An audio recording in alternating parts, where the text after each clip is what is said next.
or even profoundly lost. Right. We're going to unpack the surprising psychological reasons why this happens and, maybe more importantly, offer, well, a clearer map for what can actually be done about it.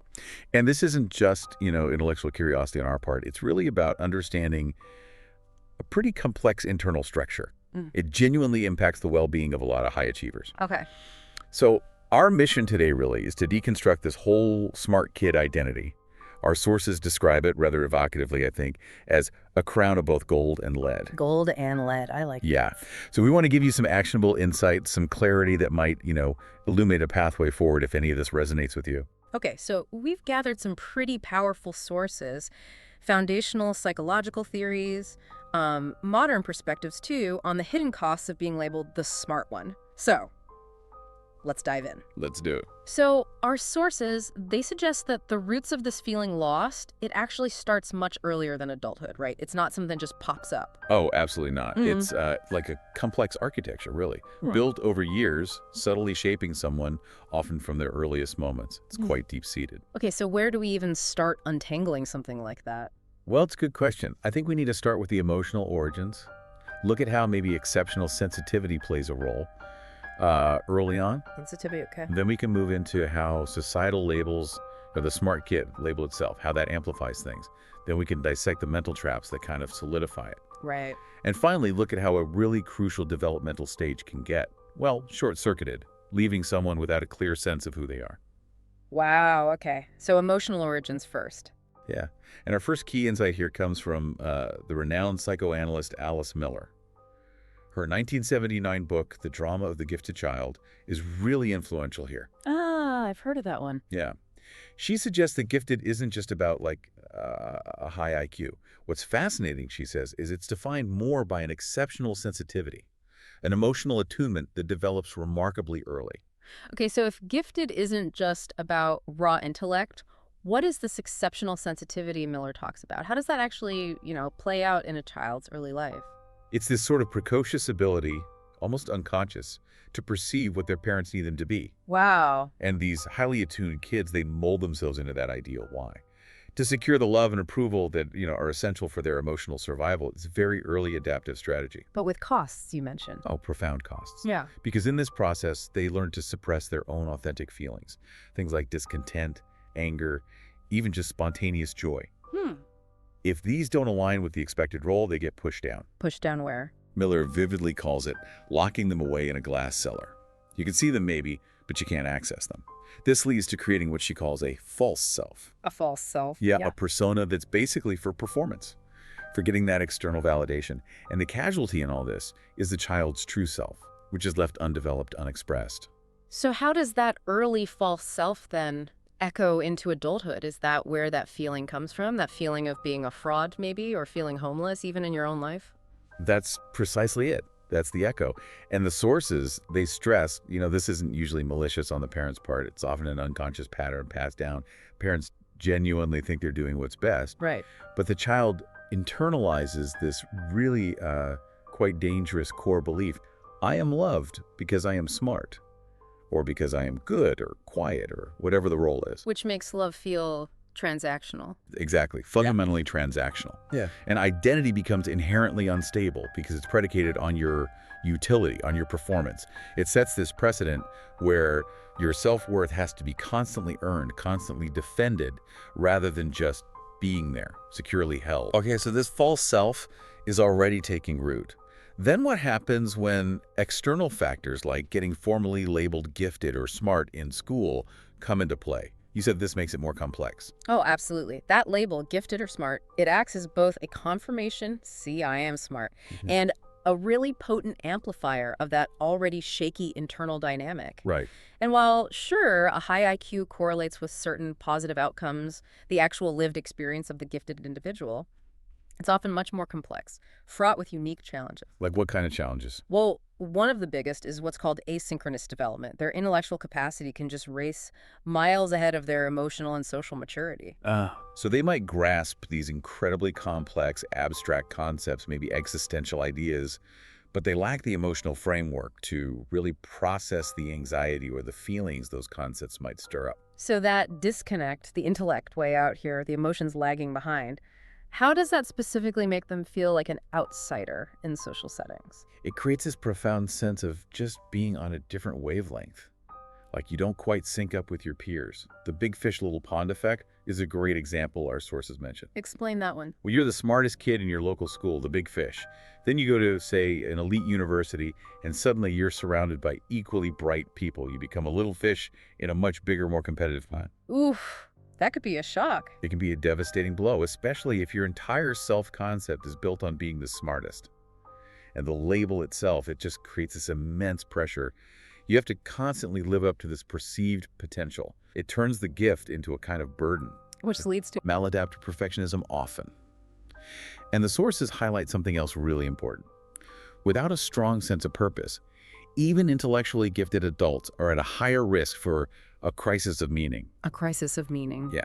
Their subjective happiness seems less tied to achievement, actually, and more to what psychologists call generativity.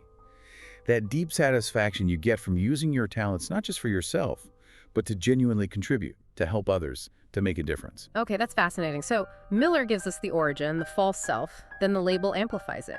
Now, what about the mechanism that keeps this fragile identity going?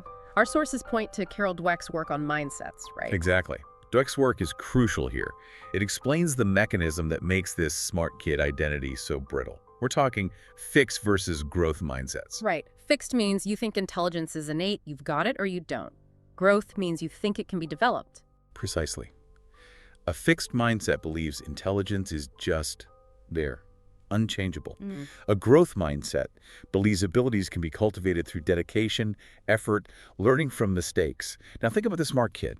How are they often praised? You're so smart. You're a natural. Exactly. They're praised for perceived innate qualities, not for their effort, their strategies, or their persistence through difficulty. Which kind of paradoxically teaches them this really dangerous lesson.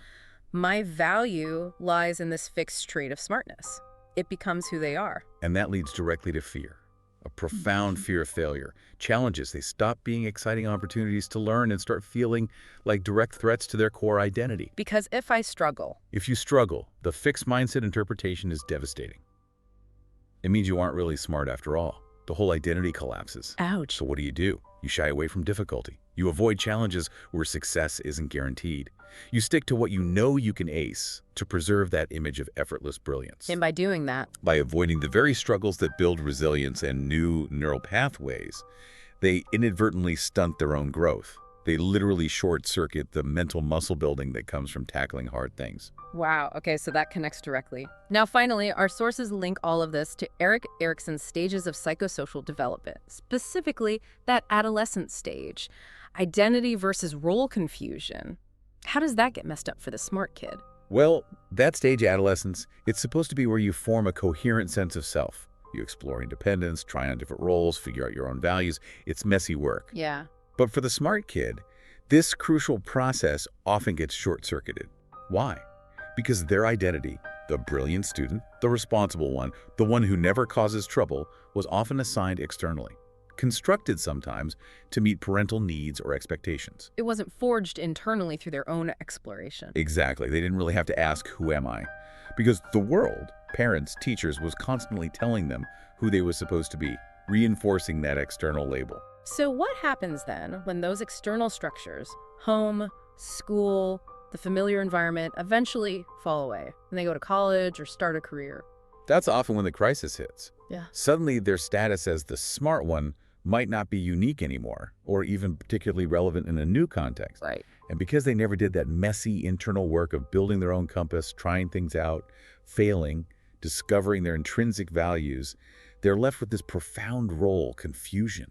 Which looks like. It can look like drifting. Yeah. From job to job, relationship to relationship, feeling perpetually insecure, confused about the future, asking, what am I supposed to do now? A stable, well-formed identity, as research clearly shows, is just a cornerstone of mental health. It's amazing how these theories just pile on top of each other. Our sources called it a cascade of developmental failure. That's a good description. The false self, needing that external validation, kind of requires a fixed mindset to protect its image. Yeah. And that fixed mindset then prevents the exploration needed for healthy identity formation. It really is like a house of cards. Yeah. Okay, so we've really dissected why this happens. The external validation, the internal pressure, the fixed mindset, it all leads to this shrinking comfort zone. But you mentioned other costs, deeper costs beyond just, career confusion. What else does this do to someone's life? Oh, absolutely. The sources point strongly to significant social isolation. Think about it. If you're constantly avoiding challenges or new activities to protect your smart image. You're also opting out of the shared experiences where real connections are built. Precisely. The messy, vulnerable stuff. Instead of relating emotionally, the smart kid, now adult, might lean heavily on what's called cognitive empathy. Cognitive empathy. Yeah, it means you can intellectually understand why someone feels a certain way. You can analyze their behavior, predict their reactions, maybe even offer logical advice.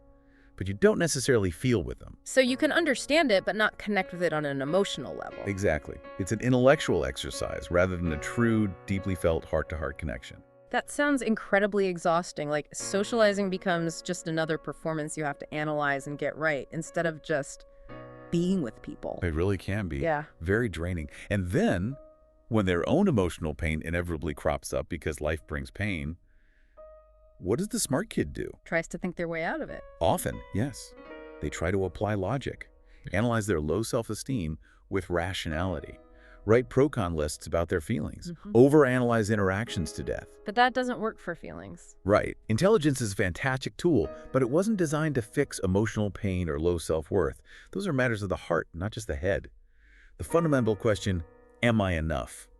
It can only really be answered emotionally through genuine connection, self-acceptance. But that emotional toolkit, it often got left behind in that whole developmental cascade we talked about. Then when the logic fails and the emotional pain gets too sharp, the loneliness feels too big. That's when the ego builds that final wall, right? The defensive arrogance. Yes.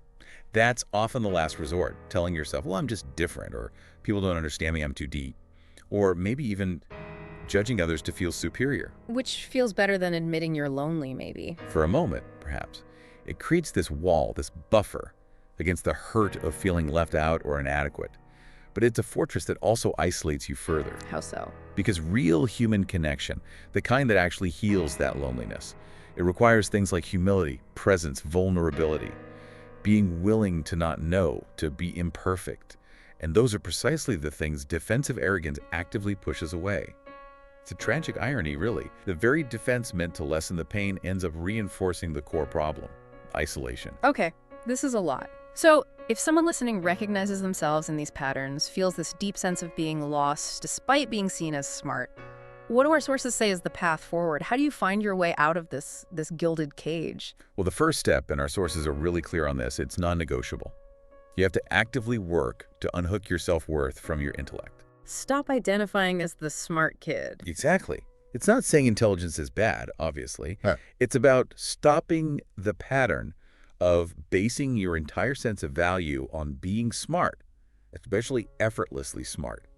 Notice when that urge comes up, the need to look intelligent, the fear of looking stupid, pause. Yeah. Ask yourself, am I doing this for validation or for genuine growth? That internal check-in. Yeah, because if your value is tied to that illusion of effortless success, you will unconsciously sabotage your own progress to protect the illusion. You have to start letting go of that need. That feels huge, like letting go in a core part of who you thought you were for decades. How do you even begin to build something new in its place? It is huge, and it's a process. It begins by consciously choosing to build a new identity, not around being smart, but around being willing to grow. Okay, willing to grow. What does that look like in practice? It means changing the questions you ask yourself. Instead of, what will make me look intelligent, or how can I win this situation, or how do I avoid failing, you start asking different, much more empowering questions. Like, what will actually help me move forward? What can I learn here, even if it's uncomfortable? Right. What feels genuinely interesting or meaningful to me, regardless of how good I am at it?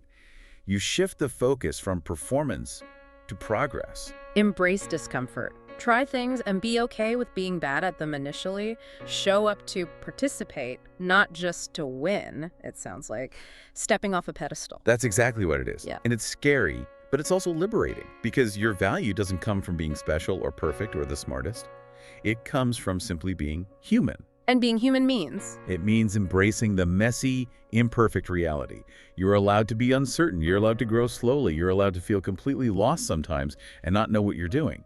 That isn't failure. It's just the authentic path. So the way forward isn't some grand intellectual strategy. No. The only way forward, as the sources really emphasize, is to take honest, imperfect, human steps. Even when it feels awkward or vulnerable or deeply uncomfortable, you don't need to be the smartest person in the room to deserve your place in it. You just need to be willing to show up as yourself, even when it's hard, messy, or totally unfamiliar. So yeah, to kind of bring it all together, that feeling of being lost, if you were the smart kid, it isn't some kind of personal failure. It's not that you wasted your potential. It's a deeply ingrained consequence, really, of an identity built on shaky ground external validation, a fixed mindset. Right.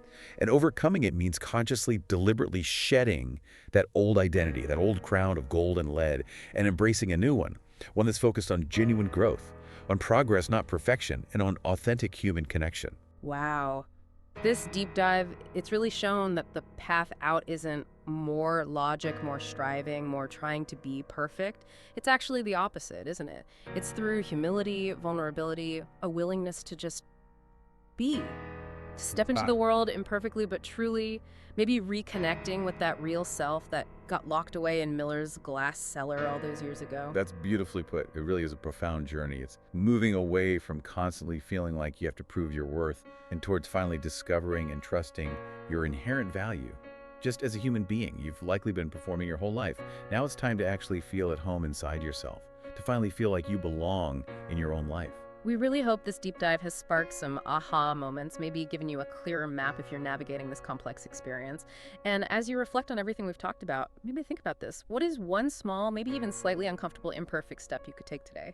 Just one thing to show up a little more authentically in your own life, to step down from that pedestal and embrace the messy, beautiful reality of just being human. Yeah. We wish you well on that journey, stepping down and stepping into a world where you can truly be seen, not for what you achieve, but just for who you authentically are. Until next time, take care of your mind and keep diving deep.